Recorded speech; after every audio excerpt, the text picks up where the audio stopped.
اللہ تبارک و تعالی اور پیارے محبوب صلی اللہ علیہ وسلم نے ہمیں رزق حلال اکٹھا کرنے سے منع نہیں فرمایا اور نہ ہی دنیاوی نعمتوں کے استعمال سے منع فرمایا ہے۔ فرمایا کہ رزق حلال کوئی اگر جمع کرتا ہے، کوشش کرتا ہے، اچھا کھاتا ہے، اچھا پہنتا ہے، اچھا مکان بناتا ہے، منع نہیں، لیکن اسلام کہتا یہ ہے کہ تو ان ساری چیزوں کو استعمال کر، پیسہ تیرے بینک میں ہونا چاہیے، تیرے ذہن میں نہیں ہونا چاہیے۔ دولت تیری تجوری میں تو ہونی چاہیے لیکن تیرے دل میں نہیں ہونی چاہیے۔ نبی پاک صلی اللہ علیہ وسلم کی سیرت اور حضور علیہ السلام کی تعلیمات کو جب ہم دیکھتے ہیں تو ایک پہلو جو بڑا منفرد نظر آتا ہے وہ یہ ہے کہ نبی پاک نے بادشاہی میں فقیری کی ہے، بادشاہی میں فقیری۔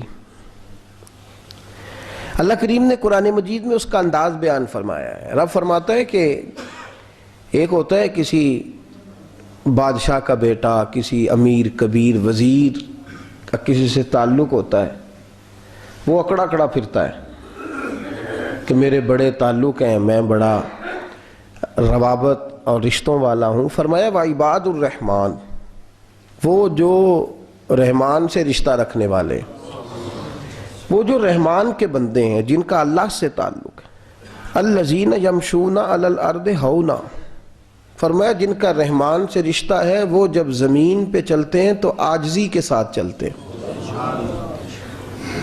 وعباد الرحمن ہیں وہ اللہ کے بندے، ان کے پاس طاقتیں خدائی ہیں، ان کے پاس تعلق جو ہے وہ خدائی ہے، رشتہ اللہ سے ہے، ان کے ہاتھوں میں طاقت مالک کی ہے، ان کی زبان میں تاثیر اللہ کی دی ہوئی ہے، ان کے وجود کے اندر، ذہن کے اندر جو صلاحیتیں اور قوتیں ہیں وہ خدائی ہیں، لیکن فرمایا اتنی بڑی طاقتوں کے مالک ہو کر بھی یمشون علی الارض ہونا، زمین پہ چلتے ہیں تو گردن جھکا کے چلتے ہیں، عاجزی ان کا وتیرہ ہے، وہ بادشاہی میں فقیری کرتے ہیں۔ ایک ہوتا ہے محتاج، ایک ہوتا ہے فقیر، اس میں فرق ہے۔ ایک آدمی کو اچھے کپڑے پہننے کے پیسے نہیں ملتے تو وہ فقیر نہیں، وہ محتاج ہے، اس کے پاس تو ہے ہی نہیں تو وہ کہاں سے پہنے۔ لیکن ایک آدمی کے پاس لاکھوں اور کروڑوں روپیہ پڑا ہے لیکن وہ بھی سادہ سا لباس پہننا پسند کرتا ہے تو یہ فقیر ہے، یہ درویش ہے۔ کنجوس اور درویش میں بھی فرق ہوتا ہے۔ ایک آدمی اس کا پیسے لگانے کو دل ہی نہیں چاہتا، خرچ ہی نہیں کرنا چاہتا، وہ بخیل ہے، کنجوس ہے۔ لیکن ایک شخص وہ ہے جس کے پاس سرمایہ ہے، مال ہے، لیکن وہ اپنی ذات کو بڑھانا پسند نہیں کرتا، وہ درویش ہے، وہ فقیر ہے۔ حضرت سیدنا عبد الرحمن ابن عوف رضی اللہ تعالیٰ عنہ کے پاس اتنے پیسے تھے کہ نبی پاک صلی اللہ علیہ وسلم نے فرمایا تو پکا جنتی ہے پر سب سے آخر میں جنت میں جائے گا۔ حضور میری غلطی، فرمایا جتنے پیسے ہیں اتنا حساب بھی تو دینا ہے نا۔ جس کے پاس صرف ہینڈ کیری بیگ ہوتا ہے نا وہ فٹافٹ باہر آ جاتا ہے، اور جس کے جتنے زیادہ بیگ ہوتے ہیں اس کو اتنی دیر چین پہ کھڑے رہ کے انتظار کرنا پڑتا ہے۔ تو فرمایا کسٹم بھی تو نے ادا کرنا ہے نا بھائی، نکل کے آنا ہے اس چنگل سے، تو کیسے جائے گا، جتنا مال ہے اتنا حساب دینا ہے۔ تو حضرت عبد الرحمن ابن عوف بڑے مالدار تھے، 80 ہزار درہم تو آپ کے انتقال کے بعد آپ کی ازواج کے حصے میں آئے تھے، اتنے تگڑے مالدار تھے، اور دینے کا انداز یہ تھا کہ اپنی بیوی اور بچوں کو کھلی چھٹی تھی، کہتے تھے جو جس کا دل کا ایک کھاؤ، ایک دن میں 5 الگ الگ کھانے بھی تم پکانا چاہو تو تمہیں اجازت ہے۔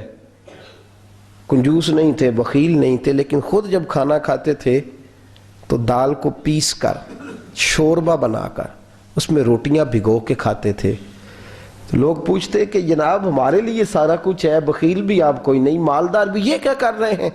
تو فرماتے تھے سرید کھا رہا ہوں، یہ کھانا میرے محمد کی سنت ہے صلی اللہ علیہ وسلم۔ فرمایا یہ کریم کا طریقہ ہے، میں وہ طریقہ، میں فرض محبت ادا کر رہا ہوں، کسی کی ادا کو ادا کر رہا ہوں۔ یہ میرا انداز ہے، میری ذات کے بارے میں میرا یہی انداز ہے۔ سرکہ کھا رہے تھے تو بیٹے نے کہا ابا جی آپ کیوں کھا رہے ہیں، کتنے دن ہو گئے آپ نے بھنا ہوا گوشت نہیں کھایا تو کھائیں۔